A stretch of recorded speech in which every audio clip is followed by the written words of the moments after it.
Alright guys, Cody Dyson here with the Tennessee Christian Bass Anglers and another on the water how-to. Now what we're going to title this how-to for this week is Power Fishing the Post Spawn. Where water temperatures getting up there into the 70s, these fish have already kind of made their migration up to the banks, they've spawned, and they're starting to move back out. But before they make their way all the way back out to those summertime haunts, there's going to be some things that are going to take place up in the shallows that are going to keep them there for a little bit longer. A few things being the shad spawn, and also they're going to be guarding their beds for a little while. Now, with the shad spawn going on, one of your key baits for the post spawn is going to be a spinnerbait. Now, with the spinnerbait, the main thing I look for is at this time I want it to imitate shad. If the shad spawn's going on, again, you're going to want to be around some sort of rock. You're also going to see a lot of bait up there, and they're going to be flipping and splashing along the bank, similar to what you would see a carp do. But for that case, you want to make sure that you have double willow leaf blades on that spinnerbait, anywhere from a 3/8 up to an ounce, ounce or half ounce if you're going with like a burner like they have with Strike King. Now all the burner is it's a spinnerbait, but those willows are much smaller than on the traditional spinnerbait. It's going to allow you to keep it up in the water column and fish much shallower, and also catch some of those breaking fish that you might run into. Now, a second bait that's very critical this time of year is a square bill crankbait. And I'm going to focus on really two different colors. The first color I'm going to focus on is a shad color. Some sort of shad imitating bait that is going to be, I'm going to fish it shallow, around rocks, stumps, anywhere that those shad might be spawning. So I'm going to have a shad colored, but the second one that I'm going to have is a bluegill color. Now the reason the bluegill color is important is these fish are coming off the beds, or they've spawned and they're up there protecting those beds. Some of their biggest enemies are going to be the bluegill. Also, as we get into these warmer months, you're going to start to see a lot of bluegill bedding. Bass are going to be cruising the shallows. It's an easy meal, a good meal for them. So as we get around 70-degree mark and it starts to warm up, especially around full moons, be looking for that shad spawn going on. And also keep in mind that those bluegill will be up there spawning as well. So have a bluegill colored pattern as well as a shad colored pattern that you can throw at them during the post spawn. All right, so the next thing I want to talk to you about is the setup for both spinnerbaits and the crankbait. Now for a spinnerbait, typically what I have is a 610 rod, medium heavy, with a fast to medium fast tip. Again, with that one large hook, you need enough power to set the hook on them and get it in their mouth, but also you don't want to pull it away from them, so you don't want it to be an extra fast tip. Then I have a 6:4-to-1 gear ratio reel, and anywhere from 12 to 20 pound fluorocarbon line, depending on what it is that I'm fishing around. Next up is the square bill crankbait. But now with the square bill crankbait, we're going to take a much lighter approach. This is a medium action rod. It's only a 6/8, so much more accurate in casting.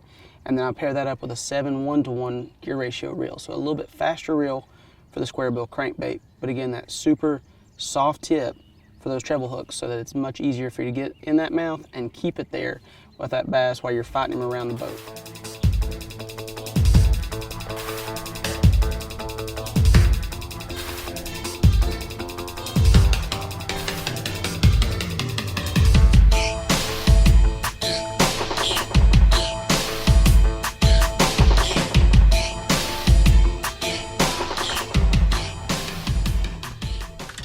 Now with my spinnerbait, again, similar to if you watch the Alabama rig how-to, I like to add a lot of action to the bait itself instead of just simply casting and reeling, casting and reeling.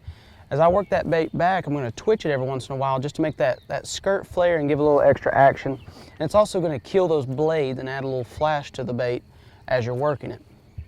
Now again, what we're focusing on here is imitating a shad. The shad spawn's going on. That bait is up near the bank, typically around rock. So you're going to be looking for anything that those shad are going to try to spawn next to. Now, right now, here we are later on in the day. The shad spawn is going to be something that takes place very close to dawn. It may be going on for a couple hours, and then those shad are going to pull back out. So when the shad spawn is going on, you want to make sure that you are in the area that you want to be around that rock, around riprap or something, early in the morning, because chances are if you try to go back to those same areas and focus on that shad pattern, it's not going to be there. But again, you're working this bait, you're trying to give it some extra action, you're looking for breaking fish anywhere they might be, and really speed is going to be dictated by the day. Those fish may want it fast, they might want it slow rolled, but typically this time of year, I'm going to try to keep it up around the surface wherever I'm fishing and just be aiming for specific targets. I'm not just simply going to be blind casting unless I see some fish breaking. Now, one other note I want to add to this is with the spinnerbait, pay attention to your wire. If we want to be able to fish this thing faster, keep it up in the water column, I'm going to bend this wire closer to that hook, give me a little bit lower profile. It's not going to create as much drag in the water, okay, not as much lift. I can fish it faster and still keep it under the surface.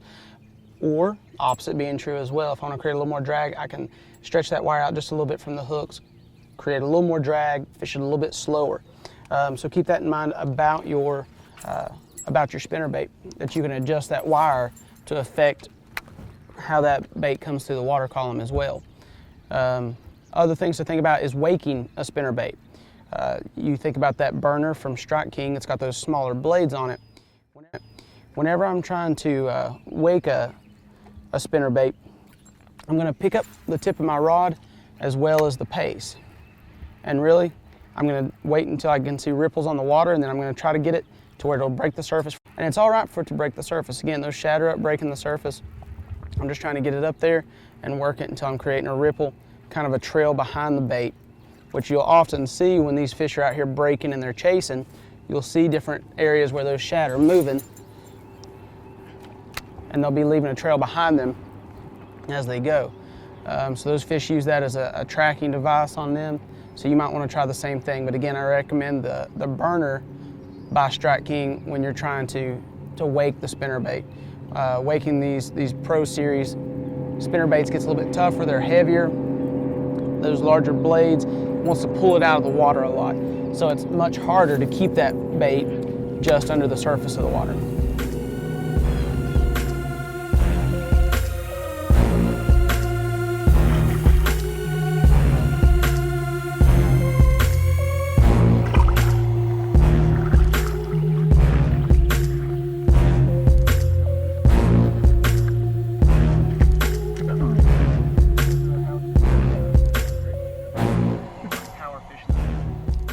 All right, so I've put down the spinnerbait now and picked up the crankbait.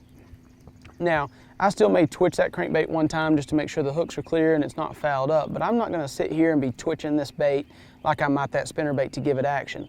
What I'm relying on for this square bill crankbait to have action is I'm really relying on the cover that's around.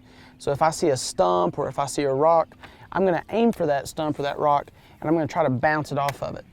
And typically what's gonna occur is that deflection is going to cause that bait to all of a sudden track off to the left or to the right, maybe even up.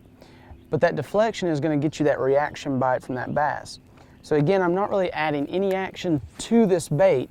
I'm simply going to work it back in, whether it be a fast or a slow retrieve. May have a start and a stop, but the main thing I'm looking for to create that different type of movement in this bait is a deflection off that cover. So I'm relying on again, target oriented. I'm not just blind casting. I'm looking for rocks, I'm looking for stumps, and as I see them, I'm going to try to hit them from a few different angles. I want that bait to deflect left once, I want it to deflect right. So look for different cover in the water as you go. Again, don't pass up a stump because you think it's going to get hung up in it, but make sure that you try to hit each piece of cover that you see in the lake. That way, as you fish down through here, you're going to have several fish that the only way they're going to bite that day is going to be off a reaction strike. So it may take that deflection to get them to bite. And again, just remember that in that crankbait, you're going to be wanting to throw either a bluegill or shad color. But that's all we have this week for you for this On the Water how-to. I'm Cody Dyson with the Tennessee Christian Bass Anglers. Thanks for joining us.